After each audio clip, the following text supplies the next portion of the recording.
Good evening, fellow Toastmasters and dear guests. Good evening. So, today's business session, there are no specific announcements, so I'll directly go to the VP update for the next week. Still not announced. I'm beating the. Please. So, for the next week's meeting to happen on 22nd of June, the following roles are booked. Table Topic Master by Toastmaster Sakshi, and we have 3 speech slots booked. One by Toastmaster Ajay, one by Toastmaster Midhun, and one by Toastmaster Shubha. The rest of the roles are open, so if anyone's interested, you can please contact me to take it up. Thank you, and over to our sergeant. Good evening, fellow Toastmasters and welcome guests. Good evening. So before we can proceed, I request each and every one of you to keep your phones on silent mode.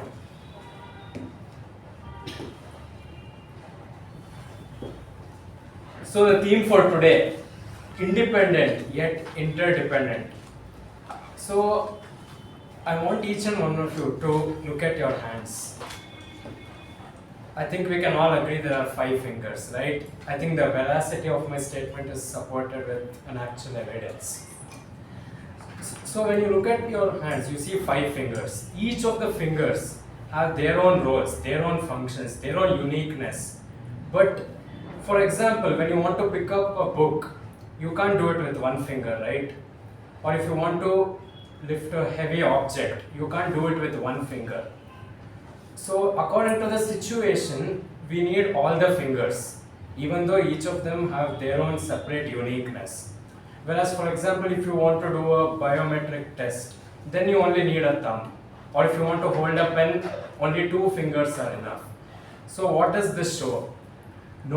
So every individual can have their own goals, their own missions, and they'll have the power of making their own decisions. But ultimately, if you want to succeed, you need multiple people, at least behind the scenes, who can help that individual in order to achieve his dream. So we are independent, yet we are somehow always interdependent. That being said, let me introduce to someone. She's doing her final semester in Danan Sagar College, and her hobbies are singing, dancing and reading. She's currently doing her internship in Nokia. So let's welcome our acting president, Toastmaster Shreya.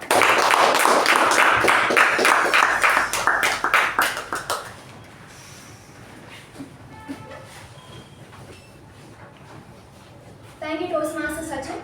Before we start the meeting, I see there are a few guests in the room. So I request you to please stand from where you're sitting and tell us a bit about yourself and how you got to know about our club.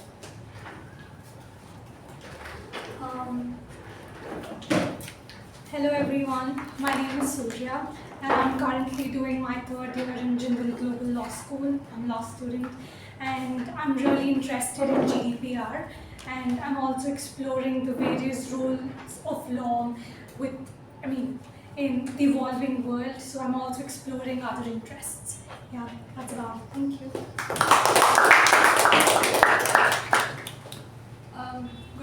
Good evening everyone. My name is S.R. Udaya and I just graduated from grade 12. I'm an aspiring law student, so hopefully 5 years down the line I'll be an amazing lawyer. And I'm interested in corporate law, and I'm more inclined towards IPR, it's called intellectual property law, so property right. So I'll maybe pursue my master's in it, and I got to know Toastmasters from my dad, Radhushivalingam. He's been here before. Thank you so much. I remember you guys had come last time, so I hope to see you guys as members soon. With that, I would like to call Toastmaster Ujwal, our secretary, to read the minutes of previous meeting number 1371.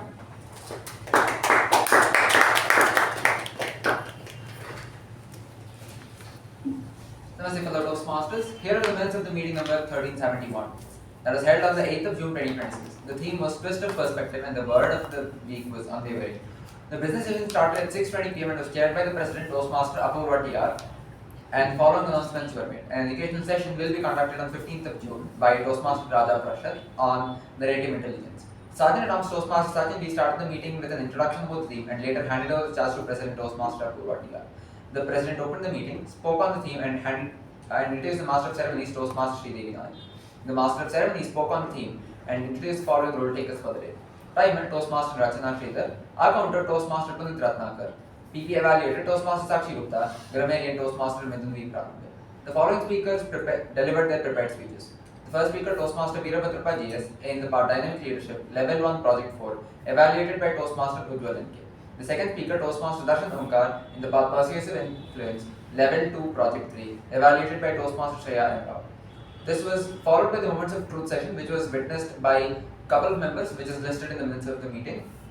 The general evaluation session was conducted by Toastmaster Raja Pratil, and the winners of the week were Best Prepared Speaker, Toastmaster Darshan Omkar, Best Evaluator, Toastmaster Ujwal, Best Role Taker TAPG, Toastmaster Sakshi Gupta, Best Role Taker MTG, Toastmaster Shreedevi.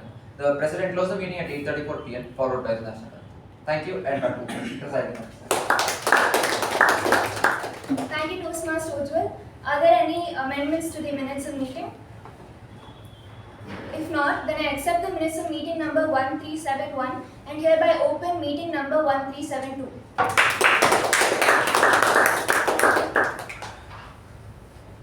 How many of you guys have heard of the term symbiosis? Okay. For those of you who are not aware, symbiosis is basically a long-term biological interaction between two organisms that are of different species.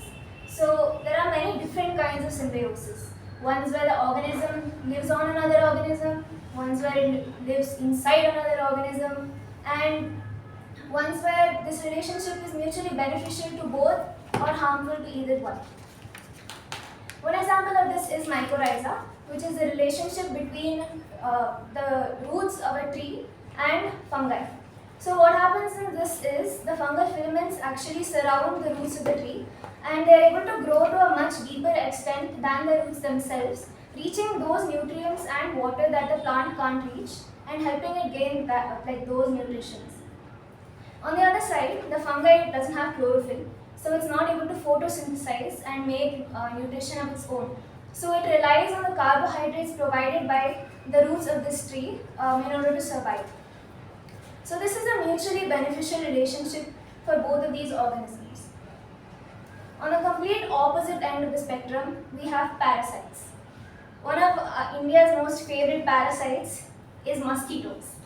Yes, mosquitoes are parasites. They suck our blood for food and in turn they give us diseases. Very not ideal. Another kind of parasite is actually found in fish. So these are called fish parasites. They basically what they do is they enter through the gills of the fish and they attach onto the fish's tongue. They start severing the blood vessels and cause necrosis to the fish's tongue, which eventually falls out, and this insect ends up becoming the tongue of the fish. This is the only time that I'm going to say thank God for mosquitoes. Humans aren't symbiotes with each other, but they are to other organisms. Does this mean that we are completely independent? No. We are very much interdependent on each other, as are all social animals. From before we are born, from when we are in our mother's womb till when we die, we are interdependent on each other.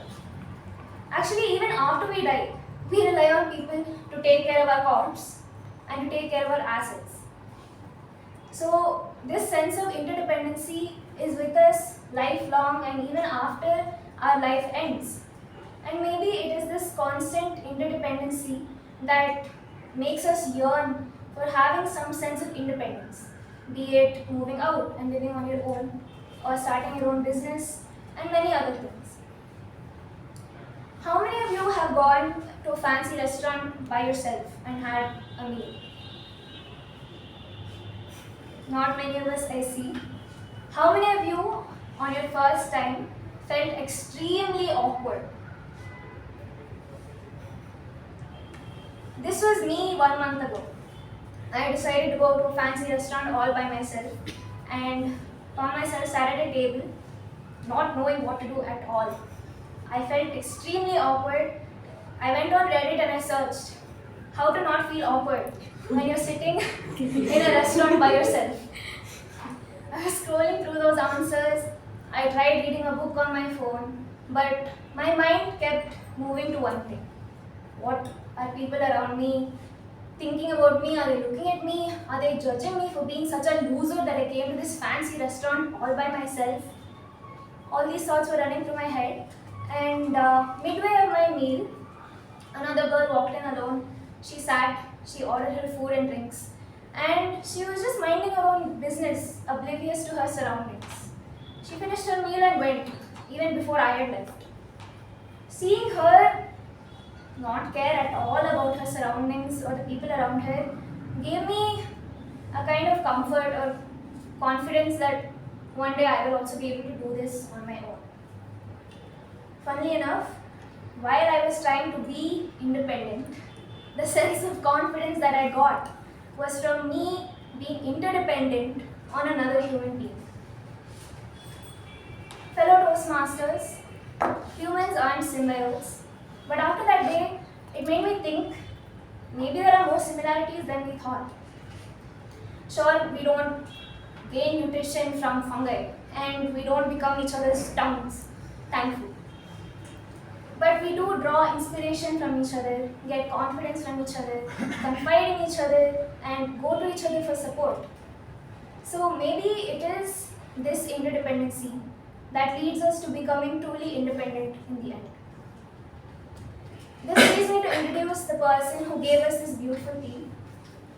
She has a bachelor's in social sciences and a master's in visual communication, and currently she is working as a graphic designer at Social Alpha. She is the vice president of membership at our club, and for her hobbies, she enjoys playing the guitar, exploring different forms of art, especially doodling, and going on treks, reading books, watching movies and serials. So help me welcome the Toastmaster of the day, Toastmaster Shubha, with a huge round of applause.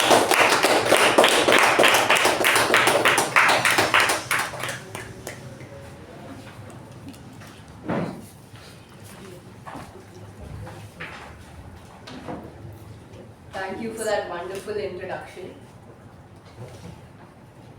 Exactly 4 weeks ago, I was sitting on an irregular rock with a bowl of Maggi in front of me in the cool Himalayan breeze at 8,000 feet above sea level.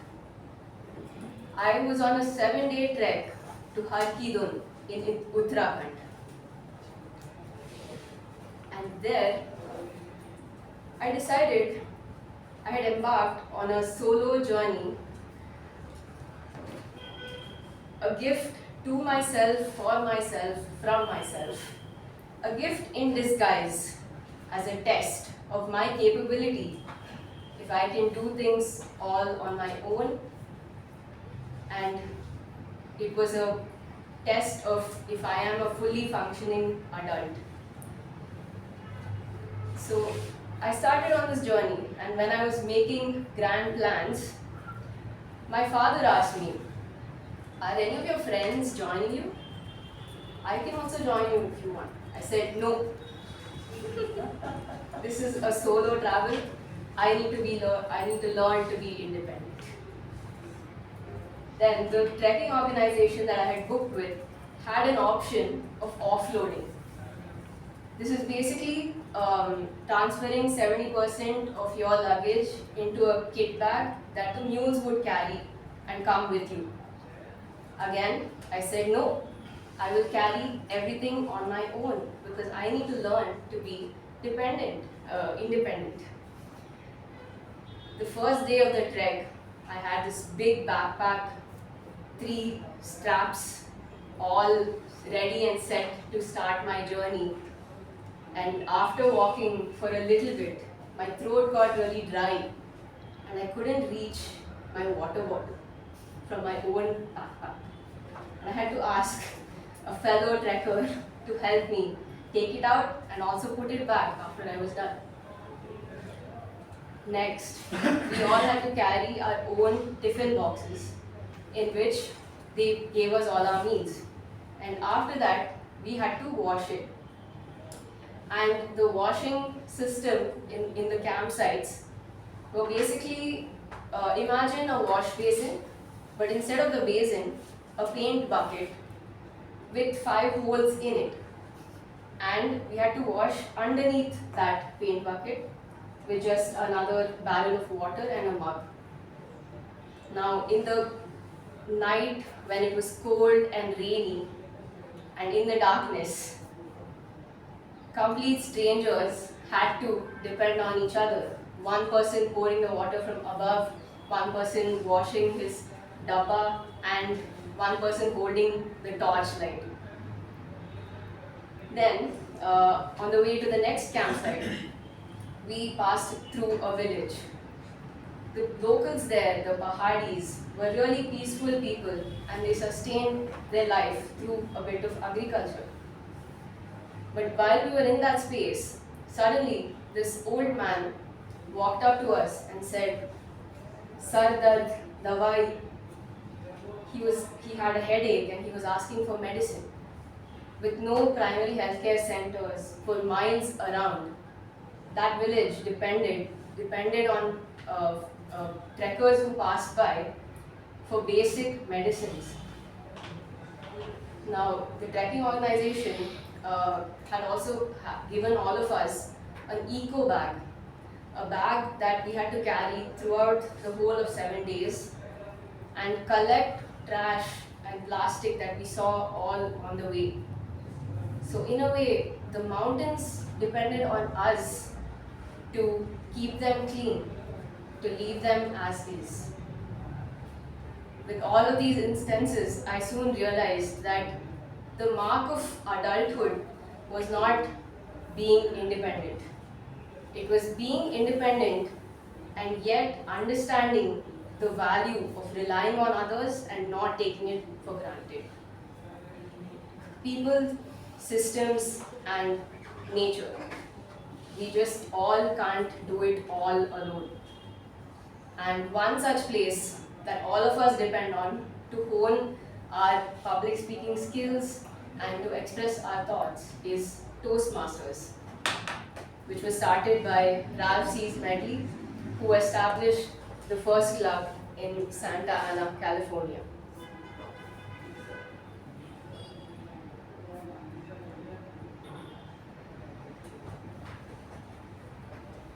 Yeah, and today that has grown into over 300,000 members, over 15,000 clubs in 149 countries today.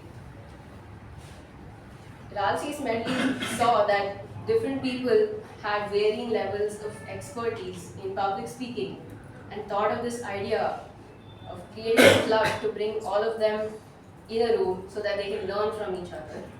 And that's why we're here today. Now, a typical Toastmasters meeting has 3 sessions. The first session is the prepared speech session, where members who are enrolled at Toastmasters have a pathway and they have ample time to prepare a speech and then deliver it at the club. The second session is a table topic session, where the table topic master has a list of topics and calls anyone at random to come and respond to that particular topic. And finally, the general evaluation session, which is like a feedback session where all the speeches are evaluated. Now, before we go into the meeting, for the meeting cannot run smoothly without depending on these very important people. I'd first like to call upon the timer for today, Toastmaster Deepa. Fellow Toastmasters and guests, the only common thing in the entire world for everybody is the time.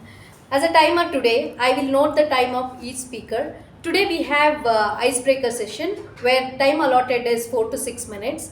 At 4 minutes I'll show green card, at 5 minutes I'll show yellow card, and at 6 minutes I'll show red card.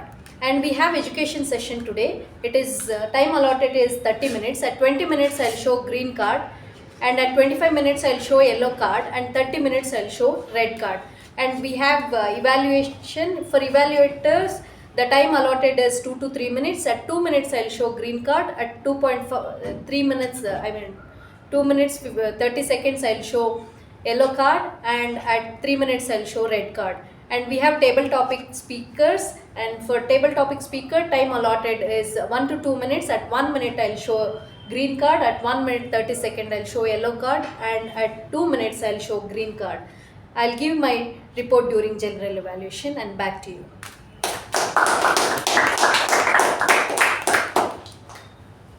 Next, the R counter by Toastmaster Midhun. Good evening, fellow Toastmasters and dear guests. As the accountant for today, my role is to look for the words and sounds which is used as crutch and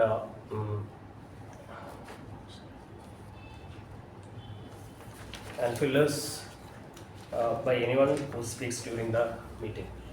I will also listen to the filler words such as during the meeting, and when called upon, I will give my report.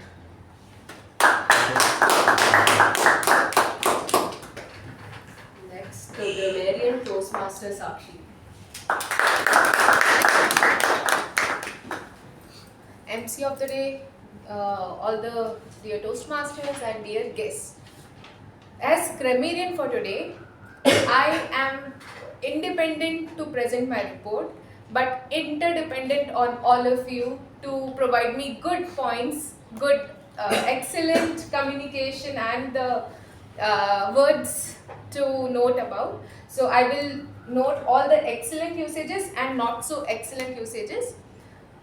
Word of the week is veracity, which means conformity with truth or fact, truthfulness. The usage of the word is the veracity of the speaker's claims was supported by reliable evidence. So with that, I will give my veracity report when asked during the general evaluation. Thank you and over time. And finally, the Parliamentary Procedure Evaluator for today, Distinguished Toastmaster A K Prabhakara. I'll be evaluating on who uses any topic associated with sex, religion and politics. I flag it during the general evaluation session, and please avoid entering during talk, and only enter during applause. And any other thing like suddenly mobiles going up, it will be flagged, and I'll give the report in the general evaluator session. Okay, let's dive right into the first session for today. We have one speaker. Before I call upon the speaker, I'd like to call upon the individual evaluator, Toastmaster Aparna, to read out the project items. The purpose of this project is for the member to introduce themselves to the club and learn the basic structure of a public speaking. This member is completing their first speech in Toastmaster. The goal of the evaluation is to give the member an effective evaluation of their speech and delivery style. Because the icebreaker is the first project a member completely, you may choose to use only the note section and not the numerical score. Thank you. The speakers are attempting level 1, project 1, pathway presentation mastery. And since this is an icebreaker speech, I will let the speaker introduce himself to the club. Please put your hands together to Toastmaster Chakravarthy.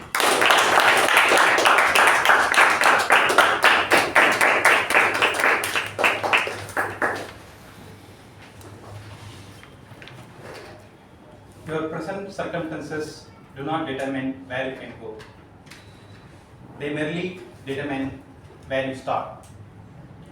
Madam Toastmaster, fellow Toastmaster and dear guests, my friends and colleagues know me as a professional, a marathon runner, a long distance cyclist and a father. But today, I want to introduce myself not just by the name that my parents gave me, Chakravarthy. but by the journey that shaped me. And in spirit of veracity, I want to share my journey exactly as it happened. So the story begins from a beautiful village called Asnambatu in Tamil Nadu. I was born into a large lively family. We lived with grandparents, parents, my elder brother, younger brother, and me. We lived a comfortable middle class life. We had a home, farmland, a bullock cart, and a steady income. The life was stable, predictable, and peaceful until the tides turned. Due to an unexpected financial difficulties, our family stability collapsed almost overnight. We lost our home, farmland, and comfort. From being well settled, we suddenly became a family struggling for basic survival.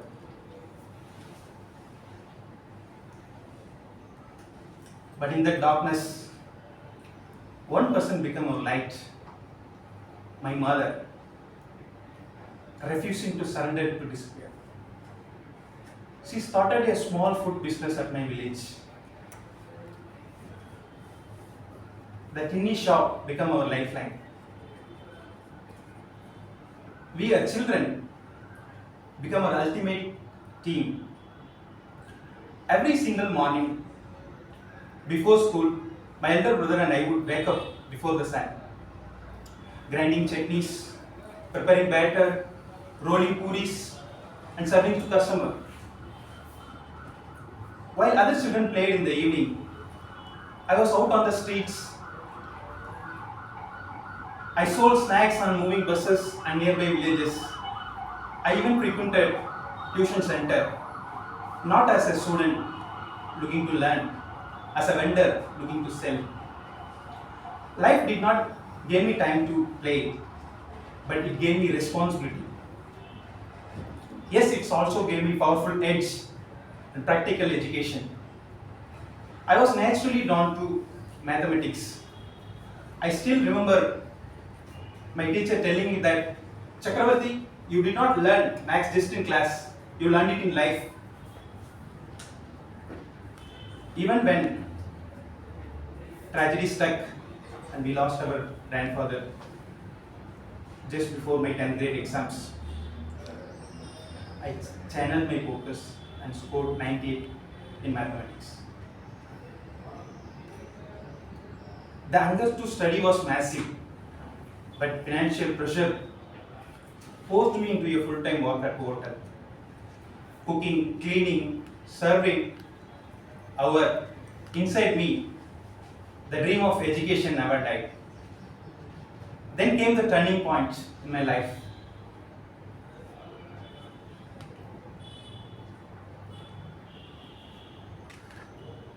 I packed all my dreams, moved to Bangalore for an entry-level job with small salary. I sent money to home and supported my family, while at the same time, I pursued BSc through distance education. Step by step, I grew. I started communicating in different languages, including Kannada, Telugu, English. I worked for several companies, including Shahi Exports, Aditya Birla. With every role, I learned something new, and I built my career in supply chain management. Today, after years of learning, hard work, and determination, I stand before you as an import manager at Reliance. As my career grew, my personal life also became more beautiful. I am married to a wonderful woman who always supported me, and together we are blessed with 3 beautiful children. Once the life becomes stable, I finally gave something to myself, which I missed as a childhood. I started playing badminton and took up long distance cycling. Soon I started challenging myself with endurance rides.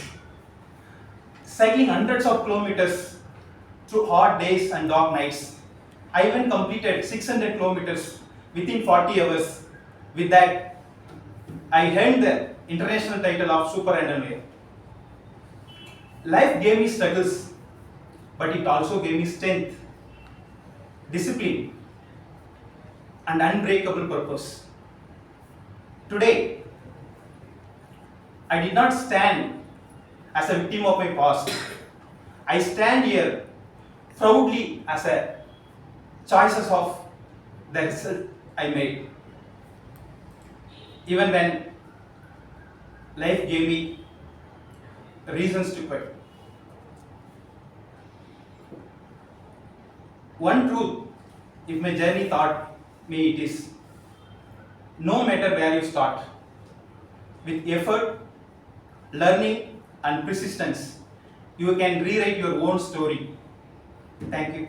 And back to you.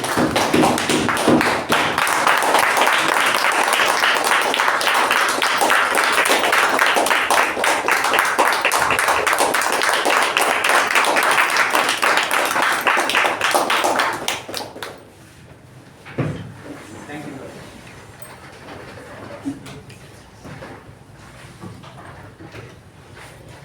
Next, we have a special session today, an education session on narrative intelligence.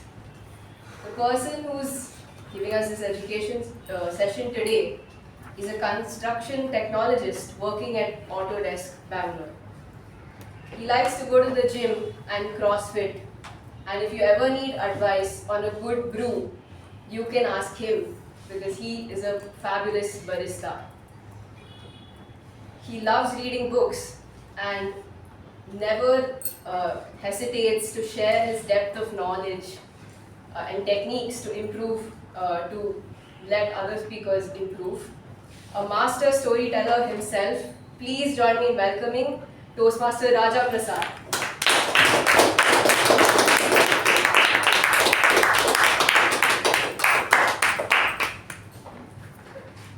Good evening, fellow Toastmasters and guests. Good evening. Good evening. In psychology, there is something called as schema theory. The schema theory states that our brain has a cognitive framework to understand, collect, organize, and interpret information based on the past experience. As per this schema theory, in order for you to learn something new, you look at past experiences, yeah? And they create schemas. And if it is not something that you have experienced before, it will take time and it will cause mental dissonance. For example, now we all are in Toastmasters. Now you attended this meeting probably quite a few times now. Now imagine you went to another club. Will you be able to survive there? Yes, you know the structure of what people do, and you'll be able to survive over there. Now, imagine you're in a corporate meeting. Everybody's sitting over there. You have a corporate client sitting, and his name is John. Okay? Now, how would you address him? Hello, John, how are you? Or hello, Toastmaster John, how are you? Hello, John. Hello, John. Somebody did a presentation there in your office. Okay? They come and ask you, say, how did I do the presentation? You will say one option is you can say, I did good, you did good. These are the points you can develop on. Or you would say, you used R 5 times, R 3 times, 6 times. How would you do that? You would say, you did it well, these are the points you can improve upon. That is because you are using the schema that you have learned from here for social interaction over there. But the context is different. but you have observed the schema from here, your communication, social skills and everything, and you are applying it in that context. Now today, I want to introduce you to something called as story schemas. We're going to look at certain topics, and I'm going to share that in terms of stories, and you will identify the story schemas within them, and we can discuss that. The first one is change management. That's the first topic that we will discuss. Anybody have come across that term change management, and what does that mean? How do you deal with the change? Yeah. So as it literally says that, how do you manage the change? You want to go from point A to point B. You want to grow into someone. Change is inevitable. Everybody wants to grow. And how do you grow from point A to point B? There is a lot of process that is involved in that. And imagine you are working in a company and you want to move everyone in the company towards a certain path. And you need to follow this change management process. Once there was a man who was in a village, and this guy came to know that around 20 kilometers from his village, there is another village which has a lot of opportunities, a lot of money, everybody is flourishing, businesses are running well. So he wants to go over there. But he has an elephant, a very big elephant. And he needs to take this elephant to that place so that he can thrive in business and in his life. And maybe he wants to get married over there, once he gets rich there. The person who wants to go there, he's called the rider. Because he knows what to do. Right? He knows he wants to go there. That is what he needs to do. Now, his elephant, that is the feeling that you have towards something. For example, you want to reduce weight and you have set the alarm morning 5 a.m. The alarm rings. Okay? Outside, it's really cold weather and the blanket is warm. Okay? You open the blanket. And what is the feeling that you get that time? To snuggle in. To snuggle, not to get out, right? So that feeling is the elephant. You don't want to come out of bed and go to the gym. So similarly in companies, there are a lot of elephants. If you want to change people, it is very difficult. Even though change is good, if you want to move them from A to B, it takes a lot of effort, and there is an elephant. If you go and ask them, right, there is a feeling. They will say this is very difficult. Because if you want to change whatever you are doing, you have to leave that and do something else. They have to put in additional effort. Alright? So it's very difficult. So that's the elephant. Now this guy says, okay, I'm going to motivate the elephant. So he starts giving sugarcane, he starts giving bananas, and the elephant starts moving. Now, it is around 50 kilometers, right? Now, you need to have a certain path because the elephant moves and the rider is also knows what to do, and the elephant now has a strong bite because it is getting all the food. Now it's the path. Now they have to go on this path so that they can reach to that particular place. So it's the elephant, it's the rider, the elephant, and the path to have a strong change management, which is the what, why, and how you are going to do it. Now, in terms of the example that I gave, a person want to do gym and wakes up in the morning. How do you map the elephant, the rider, and the path? Anybody? Why is because I want to lose weight.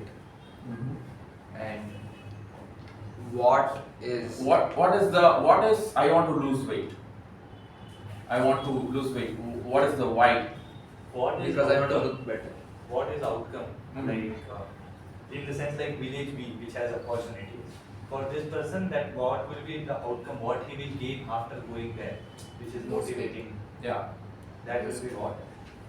And then how is already determined that by going to gym he has to work out and all. That is how. And next is why. Yeah. Why would be his own purpose? Why is he doing it? That can be everything. Okay. Anybody wants to take that? So the driving factor, that would be the rider, right? If I'm not wrong. So that is the motivating factor that keeps you going and makes you not want to give up. So I believe that's the rider, and I'm not sure about the rest. You want to try, Sakshi? I mean, pretty much the same. Just wanted to check the path which you were telling. So, Path is the how. For example, if somebody wants to lose weight, they have to do running, they have to do strength training, one day they have to, so this is the how. So people needs to know what, why, and also the how. So you see, there is a story for a complex topic, change management. There is a story, and I have given a story schema for you. Now when you think of a change management, you want to change something, there is a schema that is running in your mind, isn't it?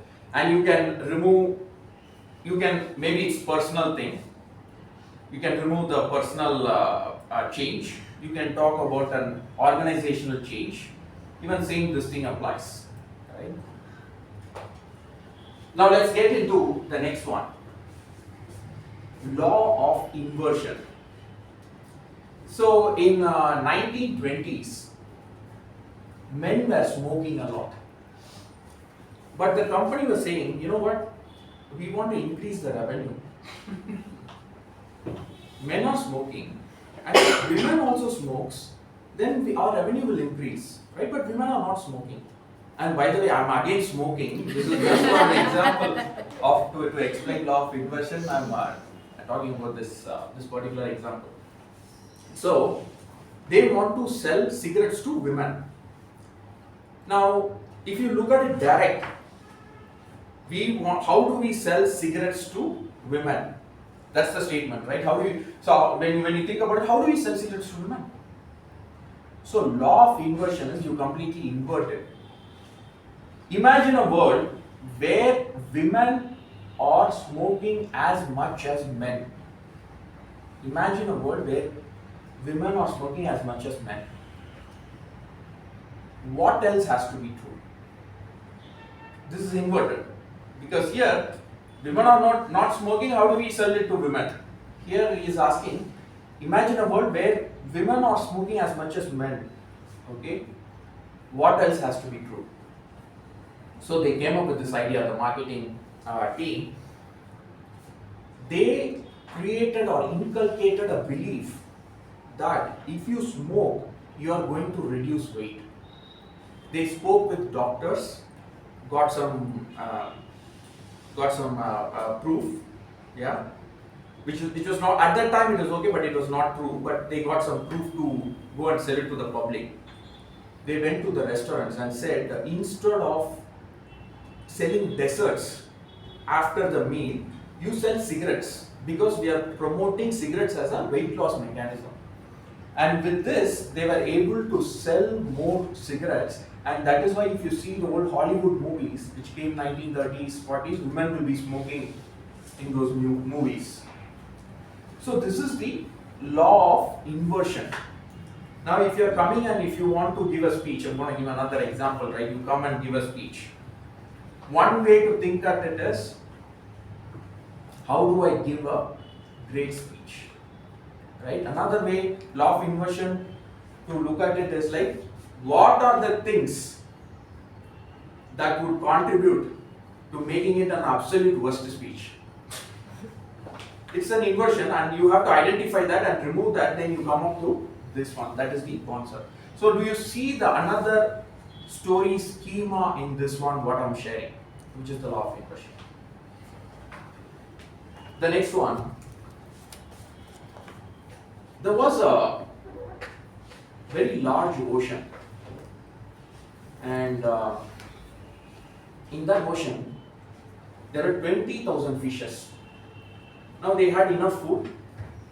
They started eating that food within that ocean area.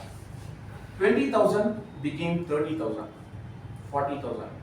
And at a moment there were 100,000 fishes in that particular sea. Now the food supply got exhausted. They started eating each other. Once they started eating each other, the ocean turned into red and became a red ocean, like a red color with the blood. Now there were around 1,000 brilliant or the fishes with a lot of wisdom. They said, you know what? Why are we always doing it over here? We are going to swim 100 kilometers here. The other fishes say, what are you saying? Why do you want to swim 100 kilometers? You are going to die. But these fishes, 1,000 fishes, they swam around 100 kilometers and they came to another location. And in that location, they had a lot of food. Then they made offsprings, and then 1,000 became 10,000 and they were able to develop. Now this is a blue ocean. And this one is red ocean. Now there is something called as blue ocean strategy. There are a lot of companies are built on this strategy. For example, Starbucks. They are not just a coffee shop. Not like a coffee shop where a lot of coffee shops are there in the red ocean. They went to the blue ocean where they say it is a third place for your office, home, and then you can come over here. Then we have Decathlon, another example. When I was growing up, if I had to buy a bat or gym equipment, I have to go to that particular store over there, and they will have different types of bats, and I have no idea. I'll just buy if there is a Sachin Tendulkar signature, alright? But Decathlon is catering to the regular people, the sports spirit that is there with regular people. It is catering to that. You go there, you will buy all those things. So they have created a blue ocean market. Right? Netflix, DVDs were there, red ocean, fighting. Netflix came and created a streaming service. Right? So this is the blue ocean strategy. Now do you see the story schema in this one? All the three that I have said. Any questions before I go to the next one?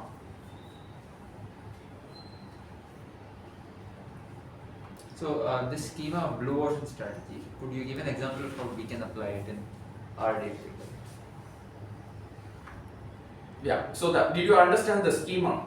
Yeah, you move away from the fighting or the regular. You are moving into the uncontested space and you are doing it. So this applies like when you're doing business, when you're creating any business, you're not competing in a very congested space. You are creating your own space. That space is not there. You are creating a market for that. Right? So that is the blue ocean strategy. Now, we have these three schemas. Right? What is the first one? Change management. Change management. Second one? Law of inversion. Third one? Blue ocean. Blue ocean. Okay. Now, I have decoded that complex topics and then I came to a story schemas, right? And now you are seeing the story schemas over here. Now, if you are doing change management, what question would you ask from law of inversion? You are doing a change management. You want to go from point A to point B, right? What question would you ask from law of inversion? What are the things which will make me stop doing? Exactly. How do I screw this up fully? Exactly. How do I not go, what are the things that this change management process will absolutely fail? Now, how would you link this change management to blue ocean strategy? Any questions that comes to your mind? What is everyone doing and how do I do it? What is everyone doing whether it is congested space, whether I will have the enough food for me, or how do I do it differently? What is everyone missing? What is everyone missing? What would you ask in law of inversion if you're thinking that something connected to change management?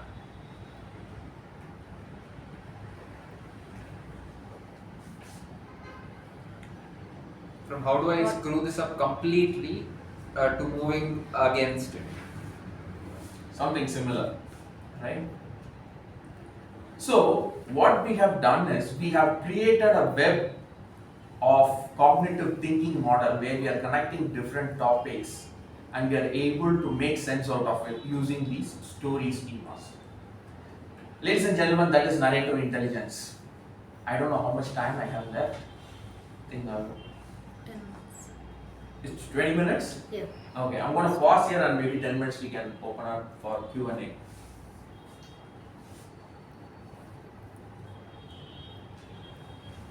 Very nice way of looking at things. Can you elaborate on the change management? I want to know the elephant thing, which we told as feeling. Is it how? Or path is how? Path is the how. So elephant is? Elephant is the feeling that people have about that change. So you need to you need to motivate the people and have a stronger why you're doing it, right? So why is rider also an elephant also? No, what is the rider? You need a why to overcome the elephant. Stronger why. You want to lose weight, you know what? And the alarm goes off, right? And then you say, I'm going to propose to that girl, I need to be fit. Or maybe imagining yourself to be this much fat and then. Exactly.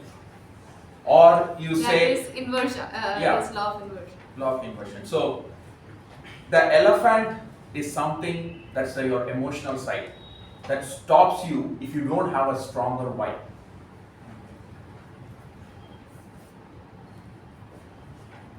And how is the path?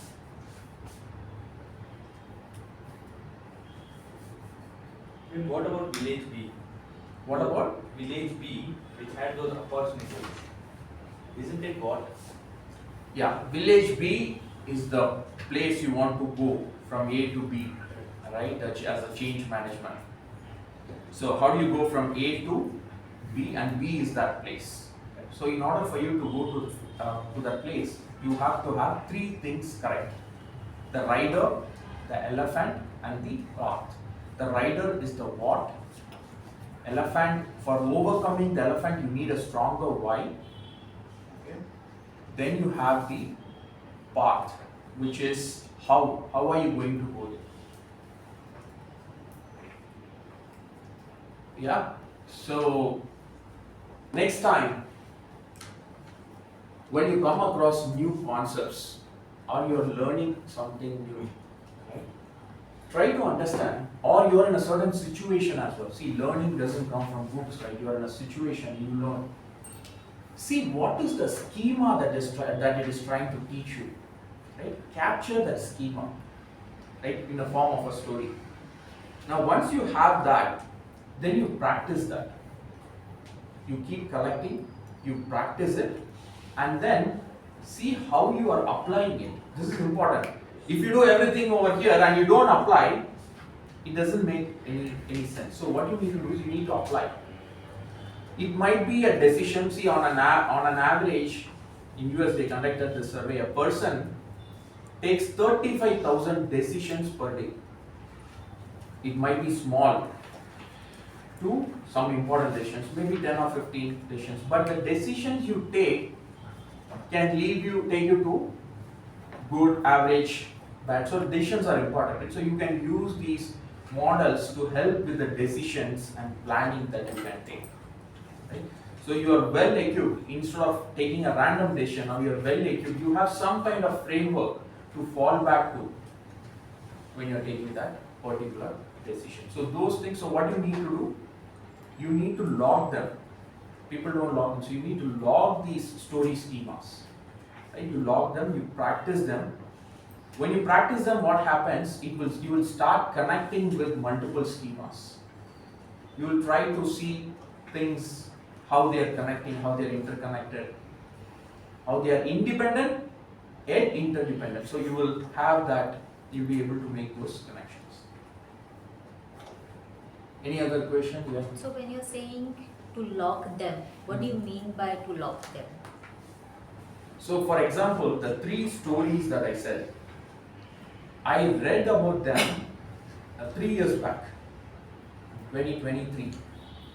Since I logged them, I'm able to recollect them and then go back and look at that story schema over there.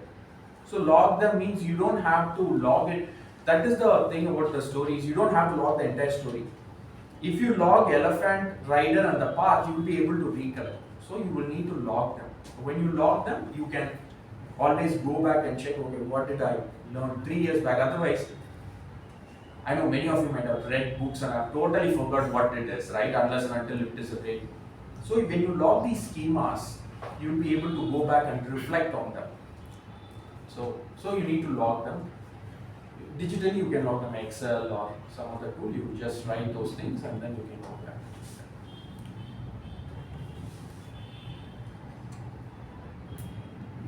It's like an MBA class. It makes sense. All right. With that, no questions. So this might sound a little silly though. Now you are talking about finding the interconnectedness in every part of our life, keeping these 3 concepts in your mind, which needs a lot of awareness and also draws a lot of creativity. Now, how do you stay aware and creative so that you keep seeing them? So what did you do so that you were able to see the connection all the time? No, I wouldn't say I'm able to see connections all the time, but I am logging these kind of vague concepts, right? Because if I read a book and everything, it just flies off my mind. I'm not able to really apply them. But rather, if you log them like this and then you practice them, now you will have that opportunity to, and when you come to Toastmasters, probably you can talk about that. Then you will have that wired into your mind and then you can start. And these are not these 3 are examples. You can think of like more schemas that you can create and how you can connect on that. So that will give you a, yeah. So in simple words, first we need to find our goal, then we need to understand why that goal matters and how we can achieve that goal. So that's the basic concept. That is the schema of the first story, change management. That's the schema of the first story. The second story schema is how do you invert, right? If I just give you a definition of law of inversion, by the time you leave this hall, you might have already forgotten that. So that is why I'm telling as a story schema. Now, if I say about the cigarette story, if I ask you after a few weeks, you will be able to tell the cigarette story. If I ask you about the fishes story, you will be able to recollect. So that's the schema that you are embedding into the mind, because we are using certain things that you already know. May I ask which book you read, like you found the schema idea? We are trying to learn storytelling. I don't know. I'm trying to read those kids' book.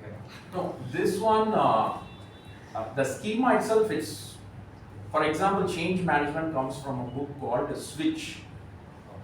I learned 3 years back, but I took that particular story and then I logged it. The next one, law of inversion, there is one book called Mental Models. It comes from that. And Blue Ocean Strategy is from a book called Blue Ocean Strategy. So how do you take all these, even though you read different things, how do you, you need to make sense of the real world, right? How do you do that? So, and during conversations in my office, when I'm having, I will use this. For example, we were in one of the session that we do training session, the person was over explaining everything to a person who doesn't know, he's just starting, they're just starting, right? So I said like, okay, you go to a car showroom. They don't explain the entire details of the car immediately if you're going to buy. So they will give you the main details. Then you ask questions, then they will give you more. Alright? So similarly, he doesn't have to explain everything on the same call. Because explaining is one thing, absorption is another thing.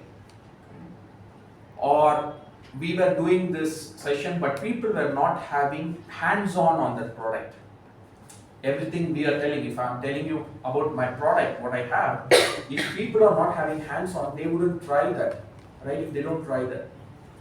So I use an analogy or a story that happened with me, where it was a cricket game, and the captain told me to install an app. I said, I'm not going to install any app. What is this useless app? And then it was a cricket game, and I went there. And after he pestered me like 3-4 times, I installed that app. And after I installed that app, I was so fascinated with that app. The reason being, it was like I felt like whenever somebody is hitting a 4, it is just showing here. Like a real, when you look at a cricket scoring board, it has your name, the balls you attended. And this is the first time I'm seeing that, right? I was so hooked on that, and I'm telling people to install that. Because I had that experience of touching that particular product. But that doesn't connect with the work, what I'm doing, but it's the story schema I'm applying it over here. And I'm telling you need to have free softwares for people to test it. When they test it, they will have their hands dirty, they're more likely to use the product. Right? So that is how you can apply, start to apply in real life.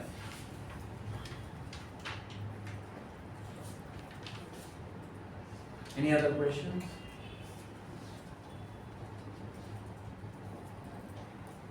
Alright, with that, I'll give it back.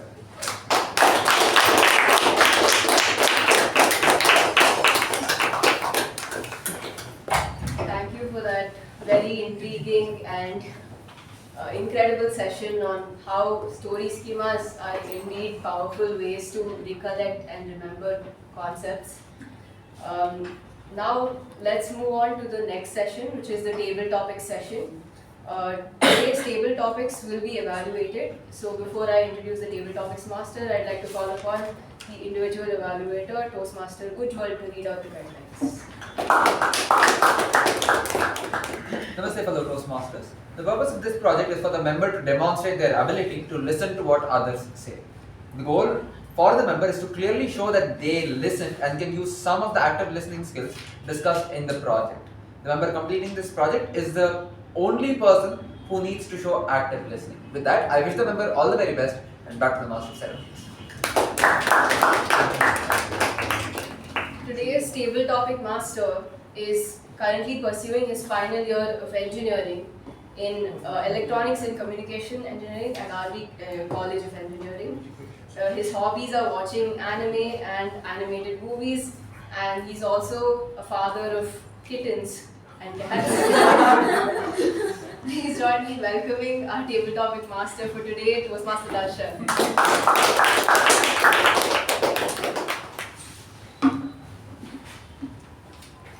So since we are low on time, I request you all to keep your speeches under 2 minutes. You all know the rules, so let's get started. The first topic is, what's something everyone pretends to understand but doesn't? What's something everyone pretends to understand but doesn't? Goes to distinguished Toastmaster A K Prabhakara.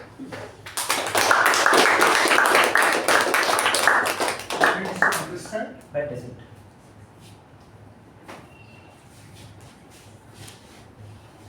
Mr. Table Topic Master, fellow Toastmasters, and welcome. Yes, it appears to be very abstract kind of question. It goes to kind of question the king of death, Yamadharmaraya, as the Pandava elder brother Yudhishthira. That kind of question, he says, the paradox of this world is that everybody who is living knows that he is going to die, but still he thinks he is going to live forever here. This is one. And he asks another question, which is even more interesting. it's Albert Einstein kind of question. He asked that Shreedevi, this sound comes asking him another question. What is the fastest thing in the universe? He says it is the mind. The moment you imagine, you are there. So this is the one, that kind of paradox in the mind was used by one David Hume in maybe 18th century, 19th century. That book by David Hume, Concept, influenced Albert Einstein to think that it is the mind that is playing the relativity aspects of train. You are sitting there, but another train moving, you think that your train is that illusion. So it's the mind that is playing. So this is the kind of thing that we think that we understand, but we don't. This is a kind of paradox that we live in. In fact, some of the people, scientists, think that we are working or living in an illusory creation. That concept is that if you think that body is made up of, well, anything, this piece is made up of atoms. Within the atom, there are particles, proton and neutron, or other particles. Now, that can be a wave or it can be a particle. That is not decided. It is still on. Niels Bohr versus Einstein. So, but what makes the difference is that this is dead, this is alive. So, what is that thing that gives us life? We think we understand, but we pretend understand, but we don't. Over to table topic master. Thank you, DTM A K Prabhakara sir. The one line which you said, that we think our life, we are immortal, life goes on, but we truly don't understand what life is. So the next topic is, if you could ask, if you could know the answer to any one question, what would you ask? If you could know the answer to any one question, what would you ask? Toastmaster Ajay.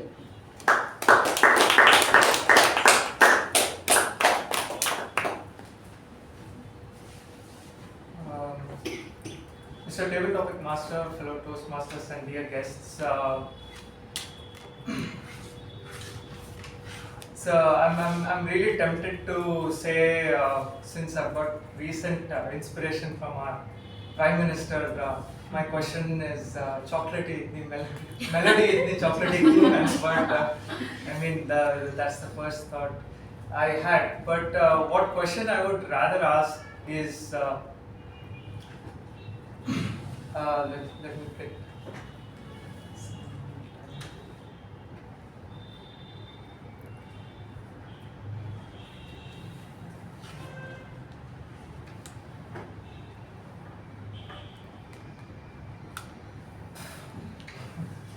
Okay. Can you come again with? If you could know the answer to any one question, what would you ask? Okay. If I could know the answer to any one question. Well, today I was stuck in a terrible jam. I would ask, why are our roads such bad? It's not that we don't know how to make good roads, right? Because I was thinking to myself, that stretch after PS, which was remade, that on the ring road, stretch of road is heavenly when you get onto it with your bike or vehicle. It is smooth, and I feel like that character from the Cars movie where you kind of relax and just enjoy the roll on the tar. And then again we have a very bad contrast there where the road in front of my house is filled with ditches and one rain and it is muddy and dirty. So the question I often ask myself, and the answer that I would like to know, is why is there such a contrast? Is it too hard to have good roads? Back to you, Table Topic Master. Thank you, Toastmaster Ajay. With roads, I can really relate to it because near my house they are digging our road, but to the behind road they are putting new tar. Ours is the main road and they are repairing that road. I don't know why. So the next topic is, which is harder, starting something or stopping something? Which is harder, starting something or stopping something? Goes to distinguished Toastmaster M U Bhat.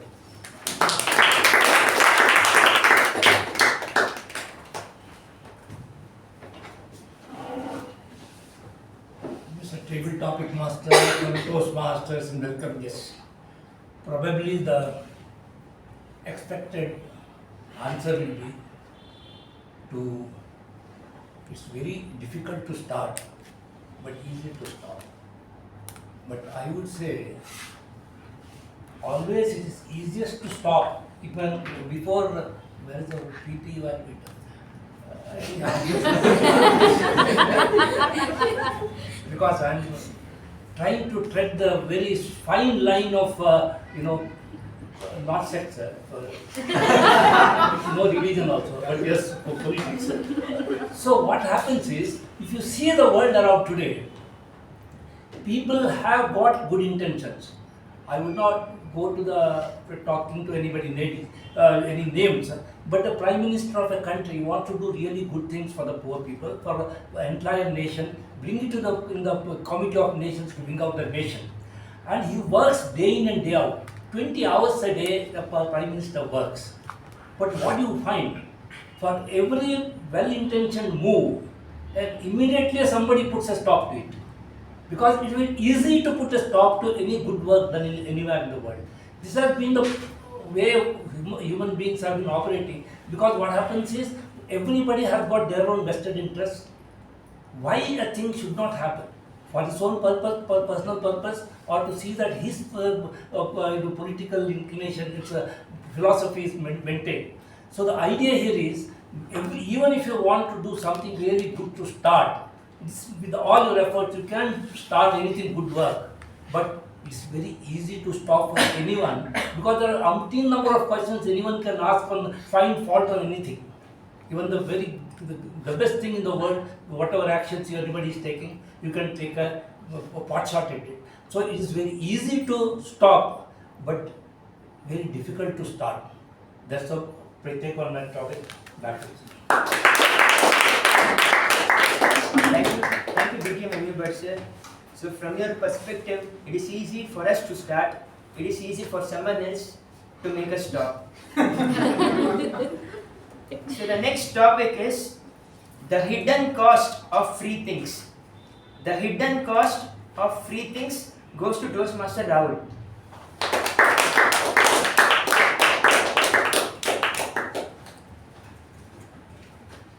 Happy evening, fellow Toastmasters and my dear guest. How many of us here have attended any online workshops or webinar for free, and after that ended up buying? This is what is going on in today's world. Now I'll come. When something is free now, simple thing, you are the product of it. Take for example of our Toastmasters. Guests are coming.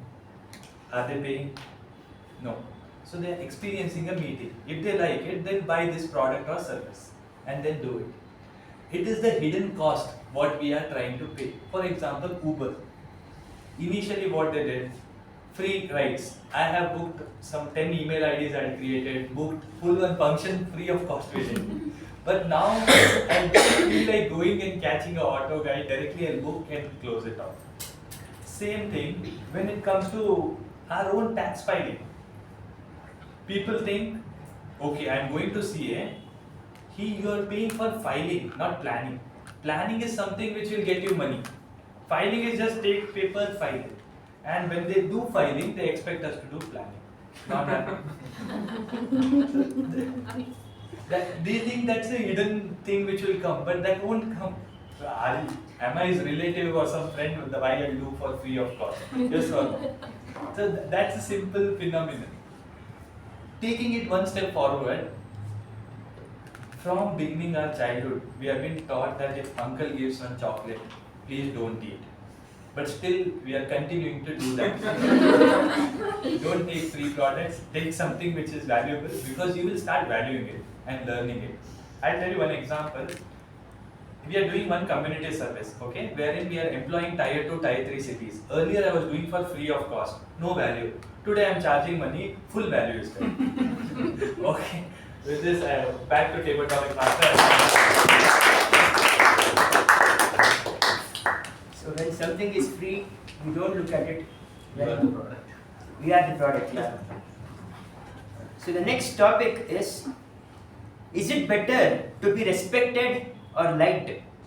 Is it better to be respected or liked? Goes to Toastmaster Veerabhadrappa. Is it better to be respected or liked? Liked. Like.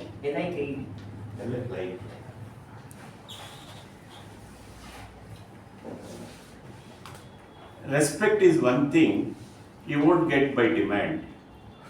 Some people say, one teacher, one professor comes, you have to stand up because I am a professor. That is not the real respect. What is the real respect? We value his thinking, we value his knowledge.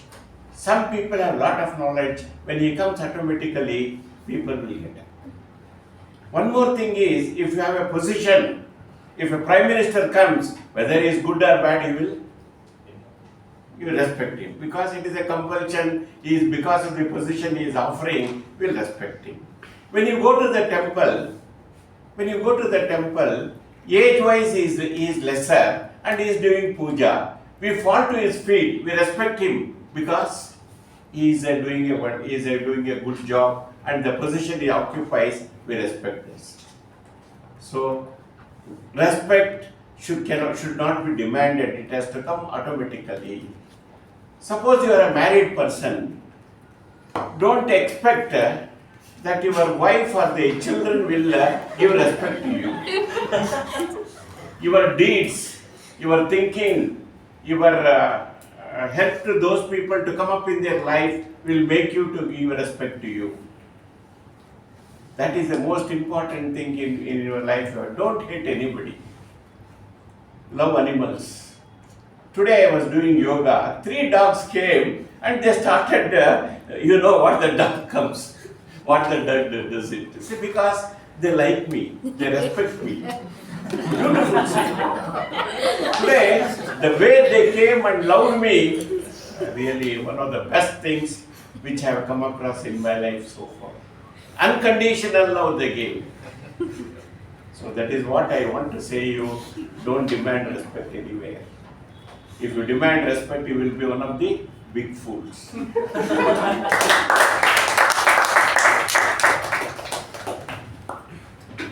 So if you demand respect, you will be fools, and if you do what people like for the people, you will be liked as well as respected.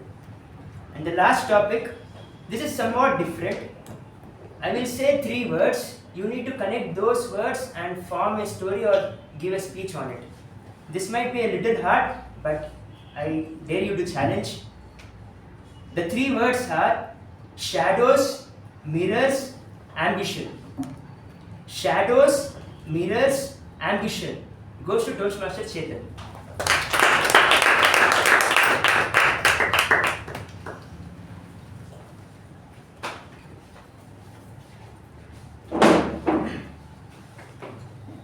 Hello Toastmasters and guests. You heard from Raja about the blue ocean strategy, where you have a crowded market and there's no way to make money there.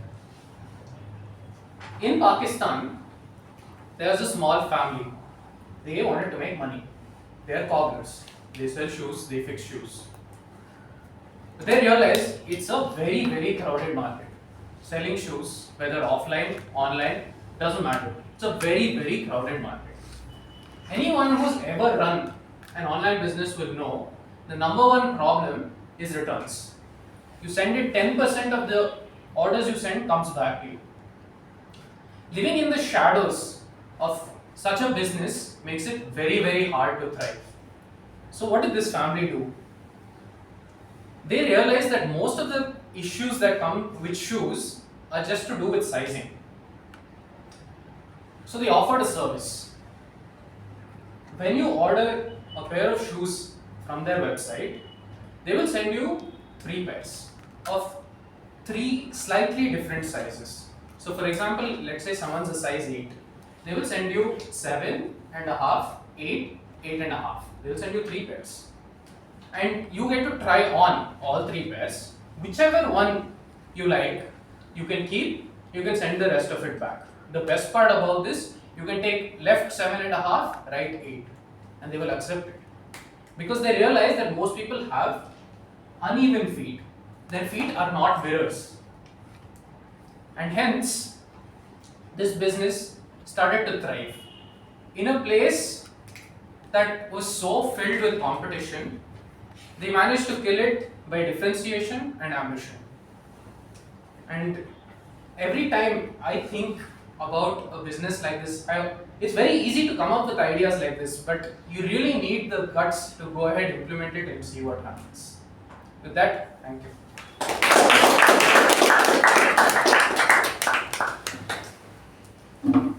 One more big round of applause for Chetan. I really like the concept which you said, both feet won't be right, it cannot be mirrored. So in the same way, our mirror just reflects what we see, but it doesn't understand what we think. So, last topic. Yeah, go ahead. So last topic. What if everyone got exactly what they wanted? What if everyone got exactly what they wanted? Goes to Toastmaster Madhu.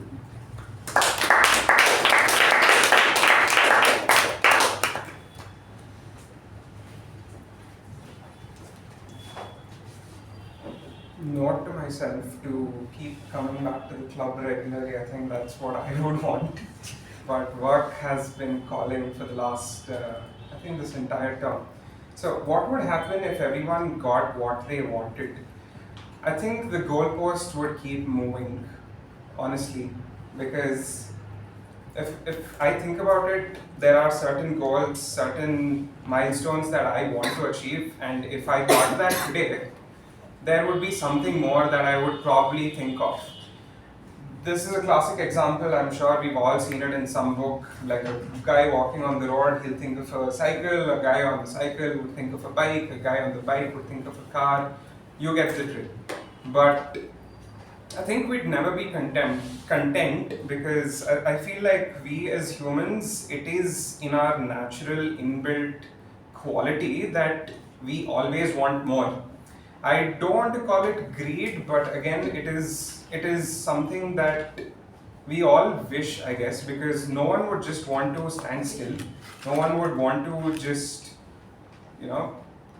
stay where they are. There's always more, and there's always more that you can do. And like Buzz Lightyear says in Toy Story, right? Reach for the sky. I think that's what everyone wants to do, honestly. Because if you ask me, what would you be content with right now? I'd just say probably like $1 billion in the bank and a nice homestay somewhere in the Western Ghats. But let's say I do reach that. Probably I'd be like, okay, and you know what? This is not suiting me. I would want something more. So that's my take on it, because we're humans, we're never content, so it's always to keep moving forward. Thanks.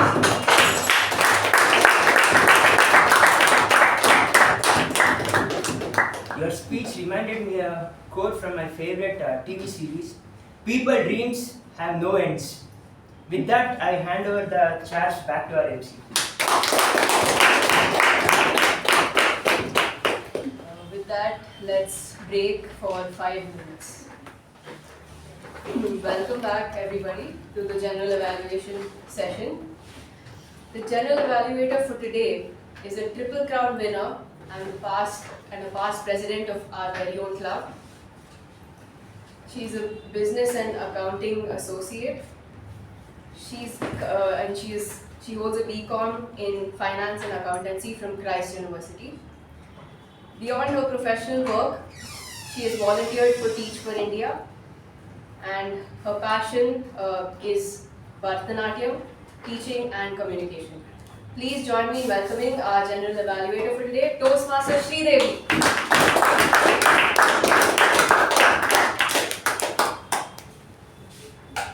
Madam Toastmaster, dear Toastmasters and guests. First of all, I would like to thank the Master of Ceremonies for a wonderful theme, and I want to say that the meeting has maintained its standard and quality as every other meeting. So let's give ourselves a wonderful round of applause. The meeting started at 6:20 p.m., perfectly on time, and let's quickly go to the Sergeant at Arms. great energy and you kick-started the meeting with a bang. An interesting take on the interconnection of each unique finger that we have, and I think that is a unique take that you had on the theme, so I really appreciate you on that. And I've seen you for about 2 months now, 2 or 3 months, and I can see immense growth in you. You come very well prepared and there's no pauses, which speaks volumes of your preparation. If I could give you some areas of improvement, the introduction to the acting president was a little rushed. I feel like after your address is over, you just want to get back to your place. So the president is somebody who should feel like they're the most important person who's going to come and deliver an address. So when you're introducing them, take your time. Okay, be slow. Have your pauses. You were well prepared with the content, but you were rushing with it. So if you include some more pauses, that would take your delivery to the next level. So overall, a great job done. Let's give him a round of applause. The president took over, and then we first had Toastmaster Ujwal reading the minutes of the meeting. Week after week, you're doing a wonderful job on that. I have nothing to add. Let's give him a round of applause. Acting President Toastmaster Shreya.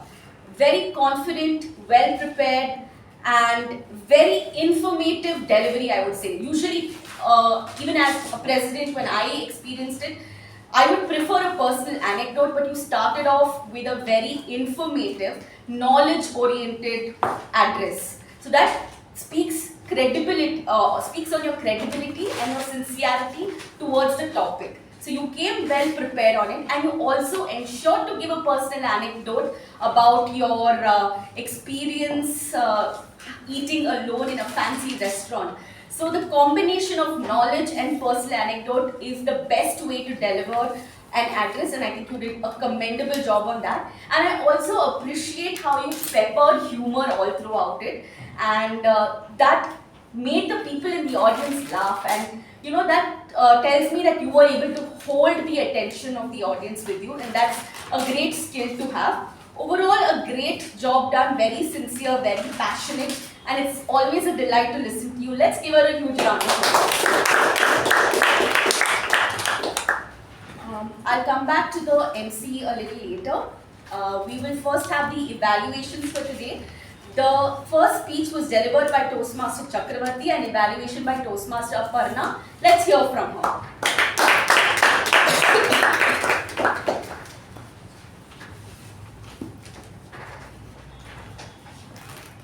Dear Toastmasters and guests,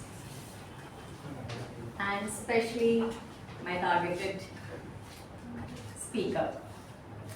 The leap you have taken is so immense, and I was stunned to see the way you have delivered your speech with the confidence you showed, the body language. It was a great opening with a huge goodness of the body language, and the language you used was really immensely good. There was a good eye contact and the emotions were felt. It came across to me.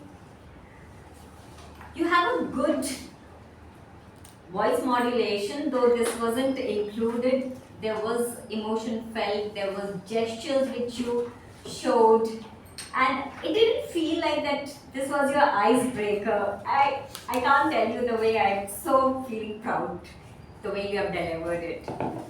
The great story you showed, your story showed who you are at the core, and it came across really well, and your ending was really strong. Pauses were felt when you paused. And when you stumbled as well, it didn't feel like you stumbled, but it felt like you were pausing.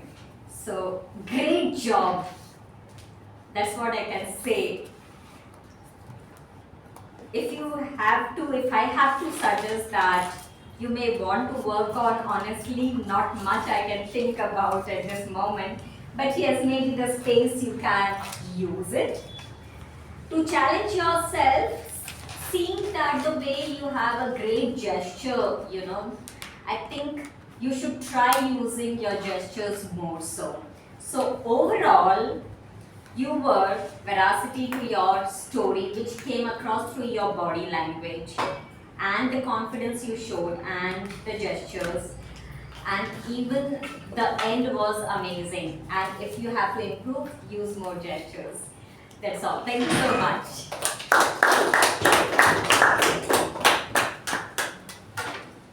Thank you, Toastmaster Aparna. Is this your first time evaluating? Yeah. So we had a debut speaker and a debut evaluator, and both of them did a fabulous job. Let's give them a round of applause.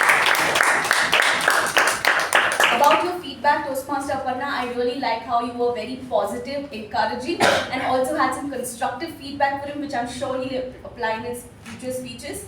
So great job on that. And Toastmasters Chakravarthy, great opening, great body, wonderful conclusion, no pauses, no notes, and as a GE and your mentor, I'm immensely proud.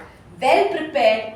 How sincere are you and how important this is to you came across in your speech, and that is indeed very inspiring. So great job, and let's give them both another round of applause. Today's table topics session is also evaluated, so I will request Toastmaster Ujwal to bring his evaluation. Let's give him a round of applause.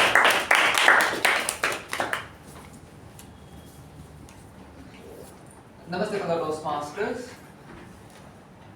Our members here attended the active listening session here, and the following things really looked up to me and were great. The first thing that I really liked about your take was how after every take, you sometimes added your own summary to it by giving in your own perspective. That really helped us connect better with the topic and gave us two perspectives, understanding one from the perspective of the speaker and then your summary. And at other times, adding a summary in one or two lines to make it clear, which means you met all the objectives of the active listening project. Moving on to some things that you can work on would be, when you're giving a topic to any person, as a part of active listening, you also need to ensure the audience are engaged, which implies that you not look at your phone when you're reading a topic. I would suggest that before coming on the stage, just rehearse or memorize that one topic, and then once you give the topic, go back to your place so that you have the topic firm in mind, just one topic.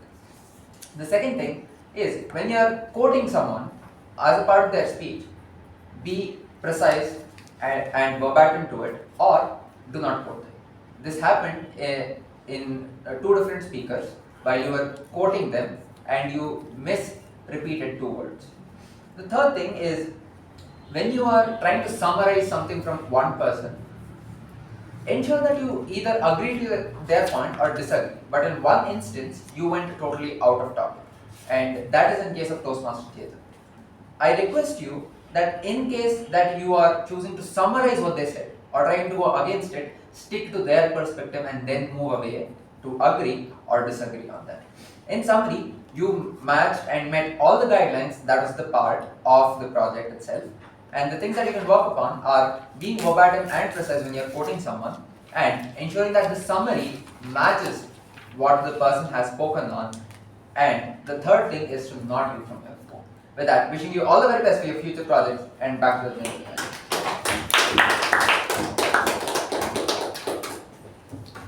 Toastmaster Ujwal, a very thorough evaluation, I must say, and there were very valuable feedbacks, and the way you concluded it was extremely good. Toastmaster Darshan, I don't have much to add to Toastmaster Ujwal's evaluation. It was a mixed bag of topics. The theme that you had was mostly self-reflection, morality, a very entertaining session. I always look forward to you behind the lectern. Let's give Toastmaster Darshan and Toastmaster Ujwal a round of applause. Now, before I evaluate the education session, I would like to hear from the TAG team, and also request you all to vote for, today we have only voting for the best role takers. I'm guessing because there's only one speaker and one evaluator, so please you can think, and in the same time I will get the reports from the TAPG team. Starting off with Grammarian, Toastmaster Sakshi. Let's give her a round of applause.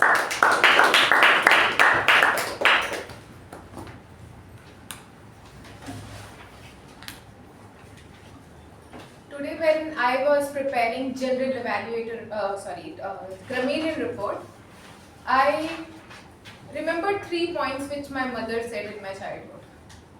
Sakshi, improve your handwriting. Sakshi, write fast. Sakshi, why are you not listening?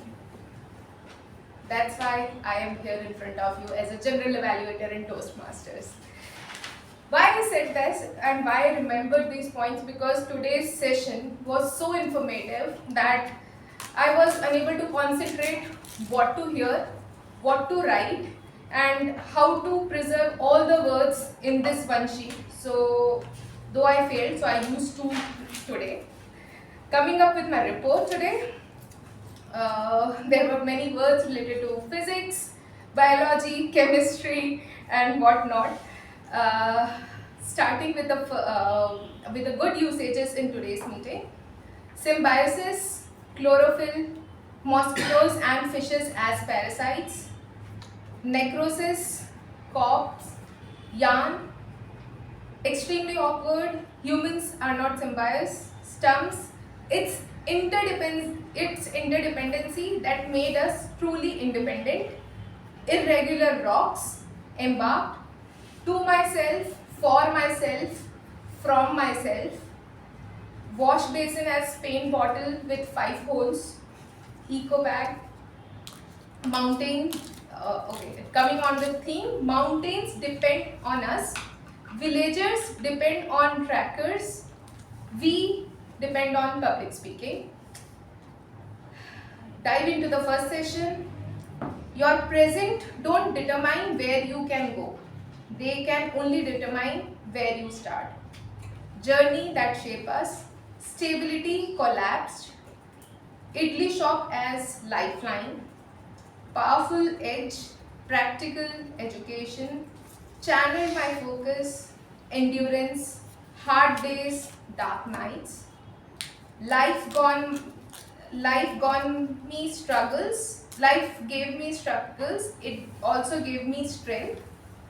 Unbreakable purpose, persistence, rewrite your story, narrative intelligence, schema theory, cognitive framework, mental dissonance, story schemas, change management, change is inevitable, snuggle in.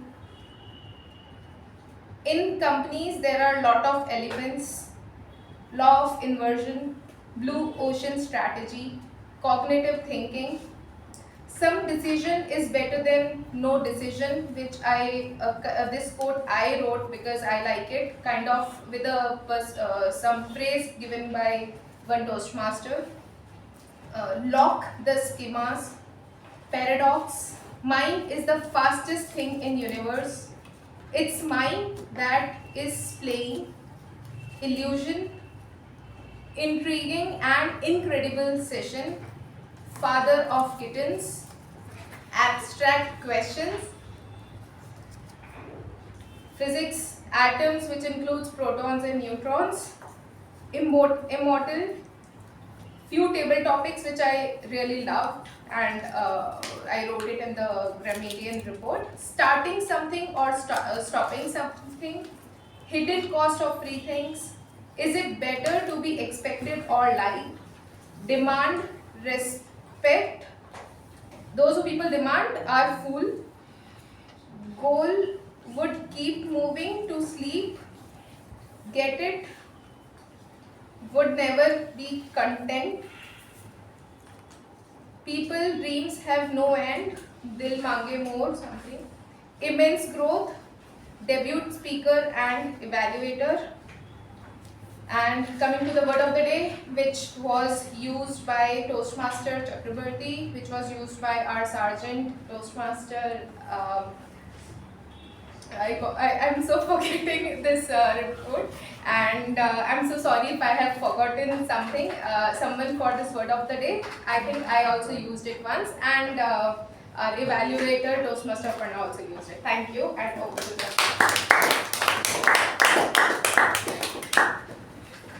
Thank you, Toastmaster Sakshi.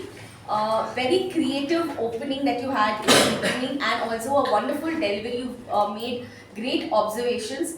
One thing if I could suggest to challenge yourself, because you're doing a great job as a grammarian and all the role takers, is to keep your evaluation more concise, especially even if you've made note. Sometimes when you're delivering it, you can probably highlight some of the important, interesting uses, and also categorize them like similes, metaphors, vivid imagery, some of those things that you can take your grammarian report to a next level, because you're already doing a fabulous job. Let's give her a round of applause. Next we'll hear from the timer Toastmaster Deepa. Round of applause, everyone. Fellow Toastmasters and guests, here is the timer report. Meeting commenced at 6:20 p.m. Sergeant at Arms, allotted time was 2 minutes, time taken was 1 minute 50 seconds. President address, allotted time was 5 minutes, time taken was 6 minutes 50 seconds. Introduction to Toastmaster of the evening, 1 minute and time taken is 30 seconds. Report on previous meeting, allotted 2 minutes and time taken is 1 minute 32 seconds. Master of Ceremonies, allotted was 20 minutes, taken is 17 minutes. And individual speakers time I have written there. And evaluators, Toastmaster Aparna, allotted time 2 to 3 minutes, time taken 2 minutes 30 seconds. And Toastmaster Ujwal, time allotted was 2 to 3 minutes, time taken is 2 minutes 10 seconds. And table topics, overall time given allotted is 20 minutes, time taken is 21 minutes. And individual table topic speakers I have written on the board. And general evaluation so far 10 minutes. And that's it, back to you. Thank you, Toastmaster Deepa. A very interesting opening that you had, and also a very meticulous delivery. I would say she deserves a huge round of applause. Next, we have the our Toastmaster Midhun. Round of applause, everyone.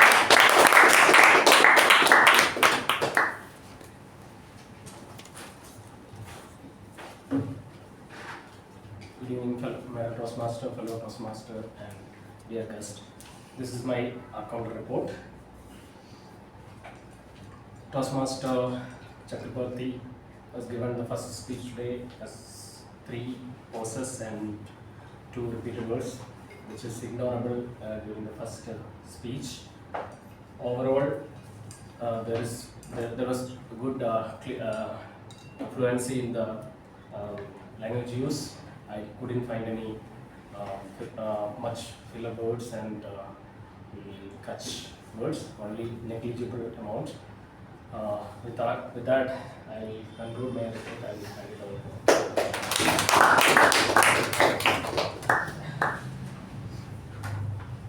Toastmaster Midhun, week after week you take up roles and actively hone your skills. It was an amazing delivery today. Let's give him a huge round.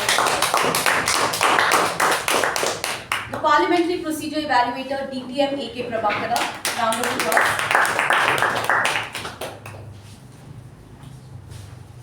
Nobody spoke on SRP, that is, nobody spoke on sex, religion and politics, no topic was touched. But one thing that needs to be observed in the way which politics was handled in a very delicate way and politically correct way, by naming the highest position in the country as Prime Minister and even avoiding the name. And the way it was maneuvered, it was very nicely done, yet giving the respect due to that chair, which has to be observed, and they did a good job of that. 2 people mentioned that way. And as regards disturbing the meeting, members entered and exited only during applause. I'm certifying that.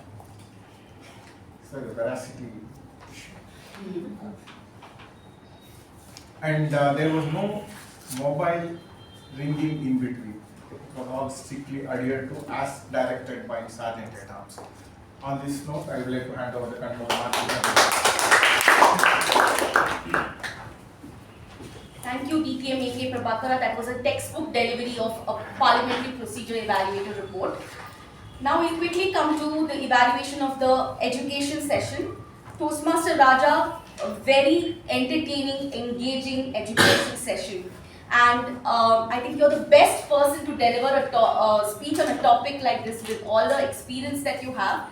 And the most commendable thing is sometimes when education sessions happen, it tends to get boring or it kind of dips in the middle and then picks up later.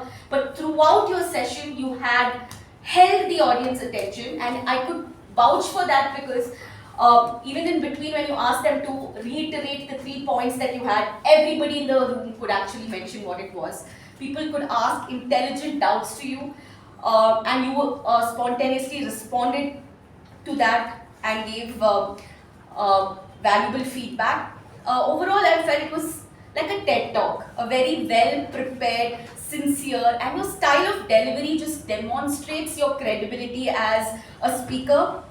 The stage presence that you have and the command you bring over here when you are behind the lectern, everybody is like mesmerized and involved in your performance and delivery.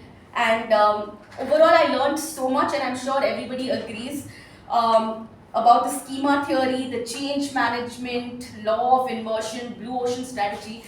I was in two minds whether to attend today's meeting because I had some other commitments, but I stepped in as the general evaluator in the last minute, and I'm so glad I did, and I didn't miss this wonderful session. And to the people who missed this meeting, I'm addressing you. Please make sure you go back and watch this video because there's a lot to learn from today's meeting. It was a very high quality meeting, I would say, and a great job done, Toastmaster Raja. I would love to learn more things and more. Hope you hold more education sessions for the benefit of the whole club. Let's give him a huge round of applause. I wanted to add another point. An important thing in an education session is for the audience, you give something to the audience, like what's in it for me to the audience. And I really liked how you said how we can apply these schemas in the daily decision making that we do and how to reflect on things when we read going forward. So I think that was a great job done. Let's give him a round of applause. A thunderous round of applause, everyone.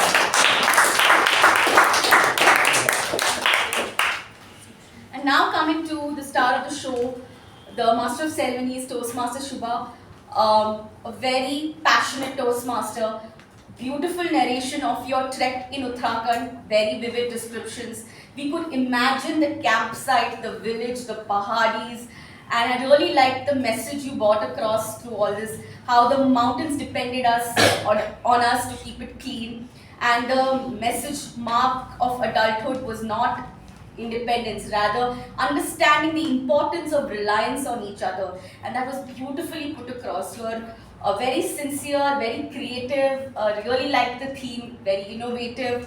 If I could suggest some areas of improvement to you, while straight-faced humor is your forte, I would say, and monotone works really well in that, I feel like in a Master of Ceremonies role, vocal variety would add value to your delivery. A little more energy, a little more changes in the pitch would make your delivery more impactful, but that doesn't take away from how wonderfully you connected the meeting and held it all together. Great job done. More power to you. Looking forward to more MC sessions. Let's give her a thunderous round of applause.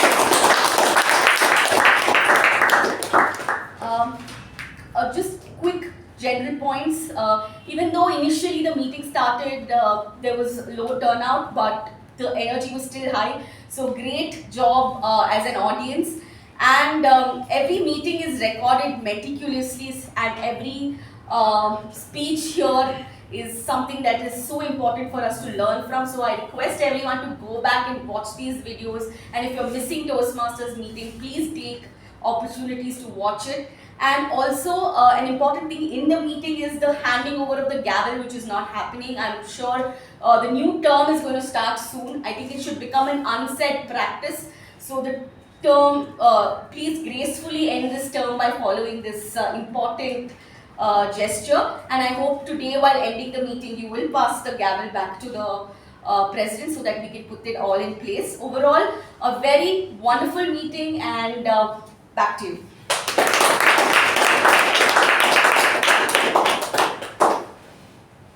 come to the end of today's session, and I'd like to call upon, hand the charge back to our acting president for today, Toastmaster Shreya.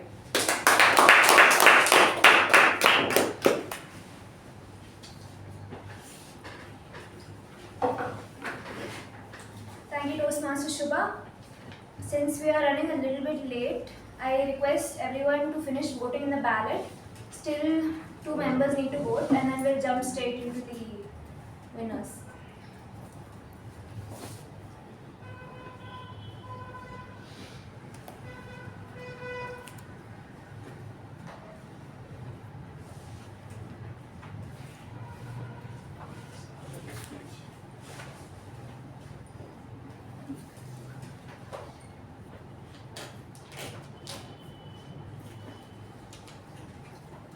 Okay. Best speaker. There's only one speaker today, but he did an amazing job. Toastmaster Chakravarthy.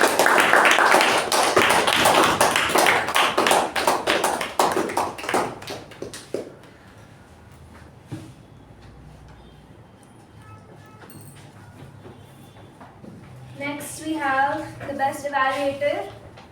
It goes to Toastmaster Ujwal.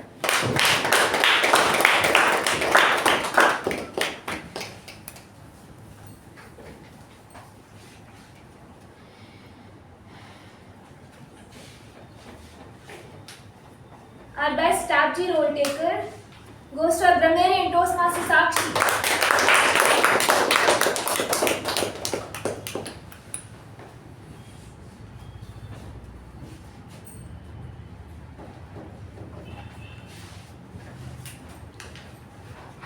Our best table topic speaker, Toastmaster Chetan.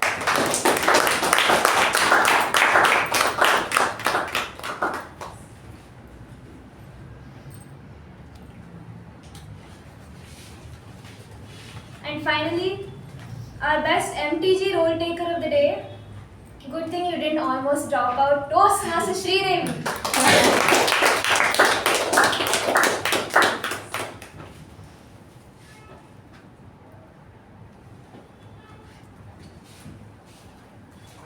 This brings us to the end of a very well packed and amazing meeting. I request everyone to, I hereby close meeting number 1372.